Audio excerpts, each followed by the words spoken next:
about him knew that it was so, for it was orange, with a green top. And he did place a large red cloth over the carrot, and then removed it. And lo, he held in his hand a white rabbit. And all were amazed and said, "This guy is really good. He should turn professional." And they brought him on a stretcher, a man who was sick of the palsy.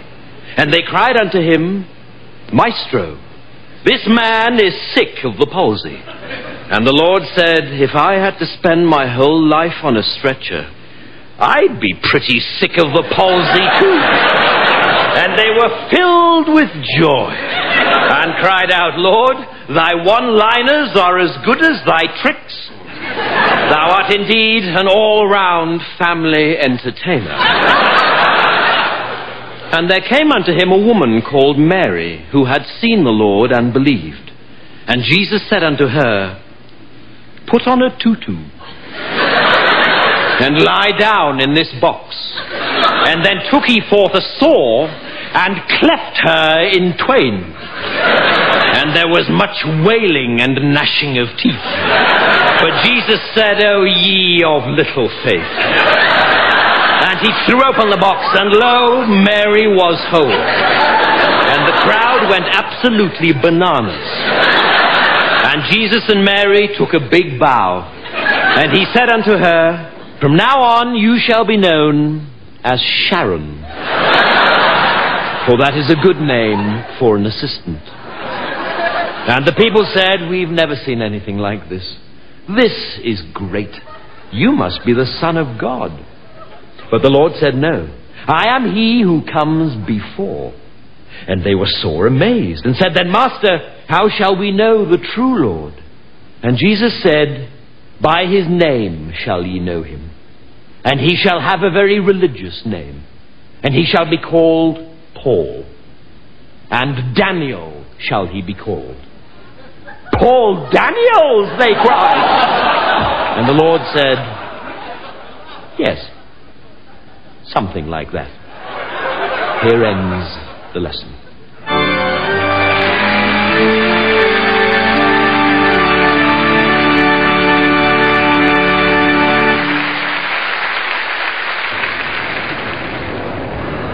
And now, in the latest of our series, A Day in the Life, we present a day in the life of the Invisible Man. Every morning, I go to work by tube. Very soon, however, I get bored and decide to start annoying other passengers. I usually select the most respectable person I can find and blow gently into his left ear.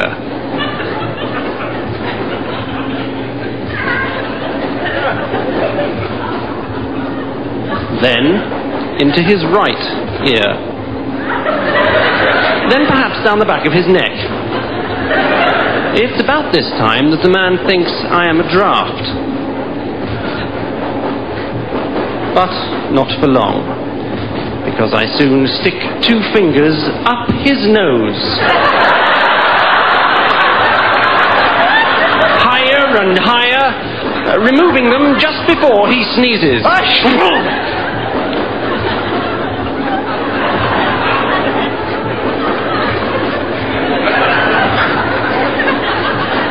Then, I start to manipulate some other limbs.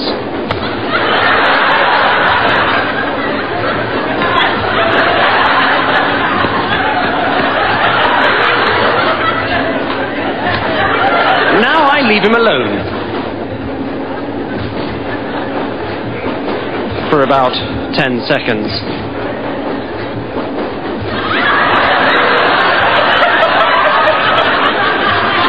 When he is at his most vulnerable, I kick him in the groin.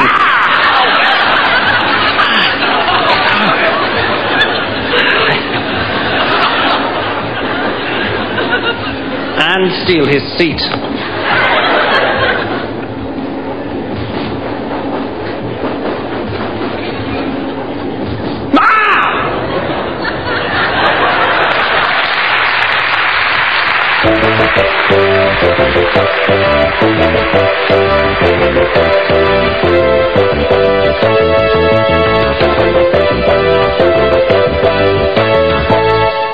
Welcome back to the Olivier Theatre Awards, and we come now to the award for Best Actor of the Year. And the nominations this year are Al Pacino for Death of a Salesman, Kenneth Branagh for Richard III, and then two actors, both from the same remarkable new play, Stench by Harold Barkworthy. And the nominees are John Daniels in the role of Mr. Trotter and David Forbert in the role of Mr. Gannett. Now, these are four fine actors, and I'm sure they'd all agree that the point is not to win, but to play the game. And the winner is John Daniels. Oh, shit. Unfortunately, John is unable to be with us tonight, and so I'd like to ask his co-star David Forbert to accept the award on his behalf. David.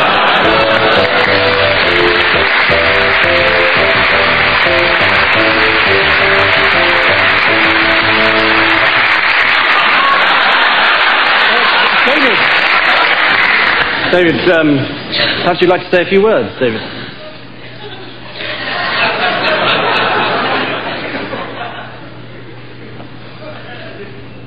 Thank you, Vanessa. Ladies and gentlemen, what a delight it is to accept this award on behalf of my close personal acquaintance, John Daniels.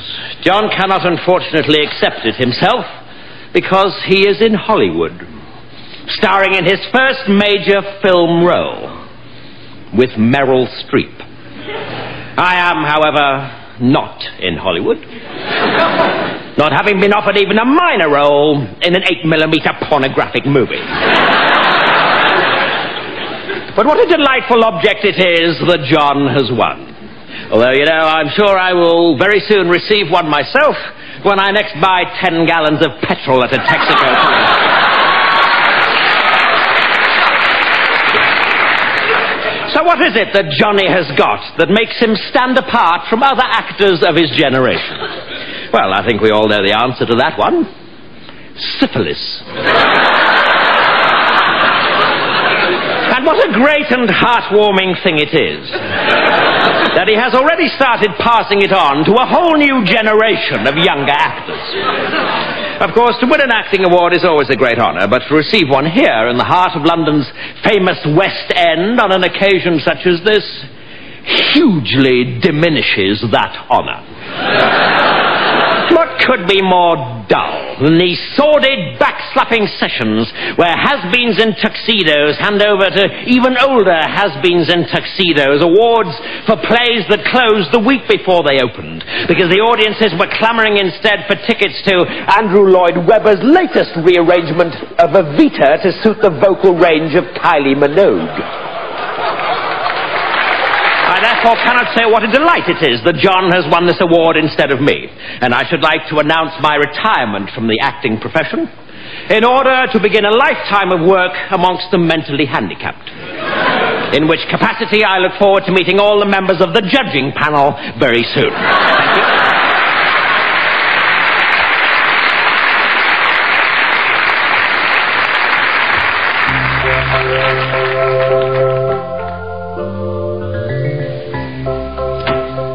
Good evening and welcome to the Boston University Huntington Theatre for this, the second part of our course in elementary courting for men. May I say how pleased I am with tonight's turnout? Some 800 people, which is very gratifying. Tonight we look at the first date. Obviously taking out a girl for the first time is a very complex issue. The first crucial step is having arranged to pick up your date not to look like a complete idiot when she opens the door.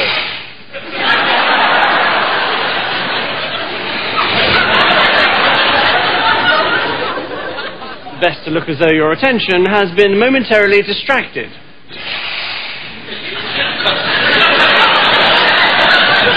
But when you do notice her, it is vital to say how pretty she is looking straight away.